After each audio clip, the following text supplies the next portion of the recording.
तो हेलो नमस्कार दोस्तों, मैं हूं राहुल वर्मन। आप देख रहे हैं अपना प्यारा YouTube channel DS farming insight. दोस्तों आज बात करते हैं सेम की उन्नत खेती के बारे में। यदि आप करना चाह रहे हैं सेम की खेती तो आप इस वीडियो को पूरा देखें, वीडियो को स्किप नहीं करें, क्योंकि इस वीडियो में हम सेम की खेती के बारे में डिटेल से बात करने वाले हैं। दोस्तों सेम की खेती एक ऐसी खेती है जो कि कम लागत में और कम समय में उत्पादन भी दे देती है और इनकम भी अच्छा खासा हो जाता है। चूँकि यह फैबेसी कुल का फैमिली है, इसीलिए इसमें प्रोटीन की मात्रा लगभग 20 से 28% तक होती है और मार्केट प्राइस भी इसका काफ़ी अच्छा मिल जाता है। एवरेज मार्केट प्राइस की अगर बात करें तो 20 से 30 रुपये प्रति किलो के हिसाब से हमें मिल जाती है। वही मैक्सिमम मार्केट प्राइस की बात करें तो 40 से 50 रुपये तक भी इसका भाव जाता है। तो और मार्केट में इसका डिमांड बराबर बना रहता है, लोग इसे काफ़ी पसंद करते हैं। तो आइए आज हम बात करते हैं सेम की खेती के बारे में।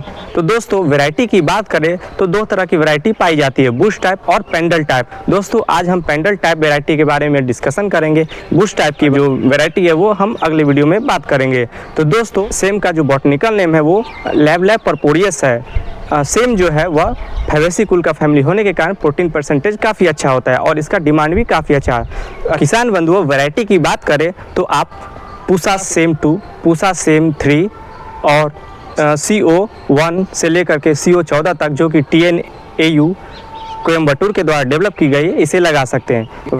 मेरे किसान भाइयों, आप वैरायटी का चुनाव अपने मार्केट के अकॉर्डिंग भी करें। मार्केट में जिस तरह की वैरायटी का डिमांड हो उसी की खेती आप करें ताकि आपको अच्छा दाम मिल सके।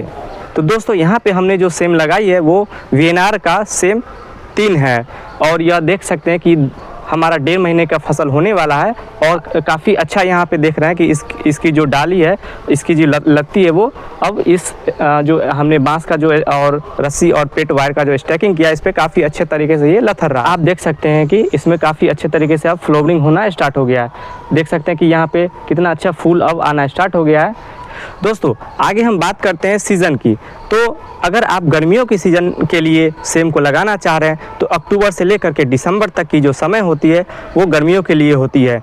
और वही अगर आप बारिश के मौसम में अगर सेम को लगाना चाह रहे हैं तो जुलाई से लेकर के अगस्त का मौसम जो होता है वो काफ़ी अनुकूल होता है सेम की फसल को लगाने के लिए। दोस्तों अगस्त का महीना सबसे अनुकूल माना जाता है सेम की फसल को लगाने के लिए, क्योंकि इस समय बारिश जो है वो अपने समाप्ति की ओर होती है और वातावरण का टेम्परेचर है वो काफ़ी अनुकूल हो गई होती है इस फसल को लगाने के लिए।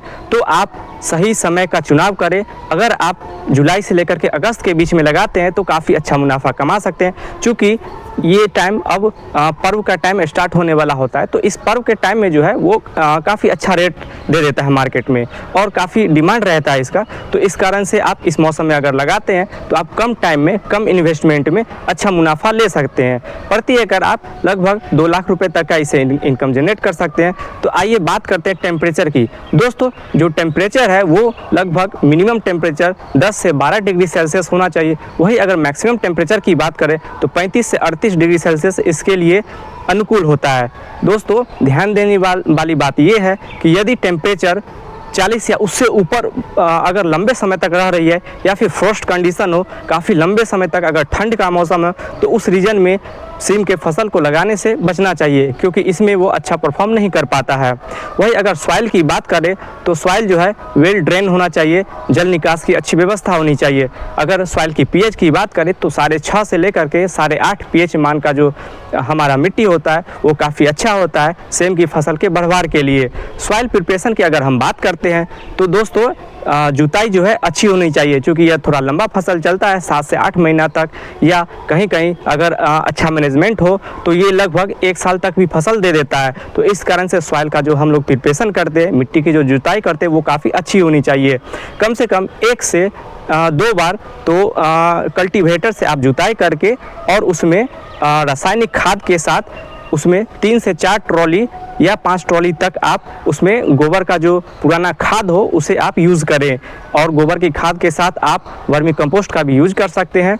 तो दोस्तों इसके बाद अब हम बताते हैं अब फर्टिलाइज़र मैनेजमेंट की अगर हम बात करते हैं तो जो हम लास्ट जुताई करते हैं उस समय ये जो बेसल डोज है इसे देना बहुत ज़रूरी है। इससे हमारी जो सिम की फसल है वो काफ़ी अच्छा उत्पादन देती है। गोबर की खाद के साथ आप इन बेसल डोज का इस्तेमाल करें। इसमें DAP लगभग 50 kg, MOP 20 kg और SSP 50 kg प्रति एकड़ के हिसाब से इस्तेमाल करें। अगर बेड प्रिपरेशन की बात करें तो लास्ट जुताई के बाद आप बेड मेकर से इस तरह से आप बेड बनाइए और बेड पर क्या होता है कि पानी अटकने की चांस नहीं होती है और जल जो हमारा बारिश का पानी है वो भी निकल जाती है।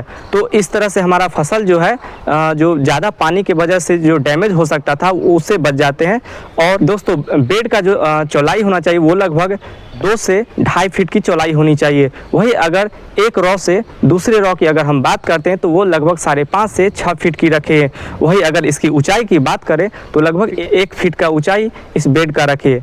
बेड को बनाने के बाद आप उस पर मल्चिंग का यूज अवश्य करें, क्योंकि मल्चिंग से खरपतवार की जो समस्या है वो लगभग आपकी 80 से 90% तक कम जाती है और आपको निराई गुड़ाई की बहुत कम आवश्यकता होती है। तो दोस्तों लगभग 25 माइक्रोन का आप जो है आप मल्चिंग का इस्तेमाल करें ताकि आपकी फसल को जो नुकसान होता है और वीड मैनेजमेंट में जो हमारा पैसा जाता है खरपतवार की निराई गुड़ाई में, तो उससे आप बच सकते हैं और लागत को कम कर सकते हैं।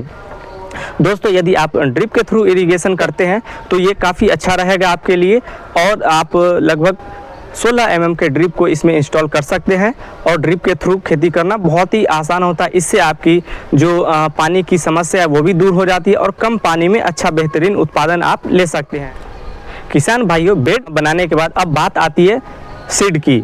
तो सीड रेट जो है वो 4 से 5 किलो प्रति एकड़ के हिसाब से यूज होती है। सीड का जो रेट है वो वैरायटी के अनुसार बदल सकता है और डिस्टेंस के अनुसार भी बदल सकता है। यदि देसी वैरायटी है ज़्यादा डिस्टेंस में लगते हैं, वही हाइब्रिड वैरायटी कम डिस्टेंस में लगते हैं।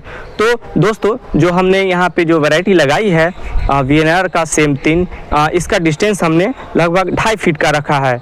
दोस्तों इसका डिस्टेंस जो है लगभग जो बुआई का डिस्टेंस होना चाहिए वो 2 से 2.5 फीट रखे और जब बुआई करें तो 2 सीड को एक साथ बुआई करें ताकि यदि एक नहीं जर्मिनेट होता है तो दूसरा भी वहाँ पे जर्मिनेट हो करके और प्लांट अच्छे तरीके से विकसित हो सके। किसान भाइयों सीड को बोने से पहले आप सीड ट्रीटमेंट अवश्य करें। सीड ट्रीटमेंट से बहुत सारे जो बीमारियां होती हैं सीड में या सीड खराब होने का चांस होता है उससे आप बच सकते हैं। तो दोस्तों सीड ट्रीटमेंट हम 3 तरीके से करते हैं। केमिकल तरीका हो सकता है, बायो फर्टिलाइज़र हो सकता है या बायो कंट्रोल एजेंट हो सकता है। दोस्तों हम बात करें केमिकल सीड ट्रीटमेंट की तो यहाँ पे आप कार्बेंडाजिम 2 ग्राम प्रति केजी के हिसाब से आप सीड को ट्रीट कर सकते हैं। वही अगर थीरम की बात करें तो 2 ग्राम प्रति केजी के हिसाब से, वही अगर बवास्टीन की बात करें तो बवास्टीन से 4 ग्राम प्रति केजी के हिसाब से आप सीड को ट्रीट कर सकते हैं। वही अगर बायो कंट्रोल एजेंट की बात करें तो ट्राइकोडर्मा वेरिडी जो कि 4 ग्राम प्रति केजी के हिसाब से आप सीड ट्रीटमेंट कर सकते हैं। सूडोमोनास फ्लोरोसेंस जो कि 10 ग्राम प्रति केजी के हिसाब से आप सीड को ट्रीट करते हैं तो काफ़ी अच्छा रहेगा।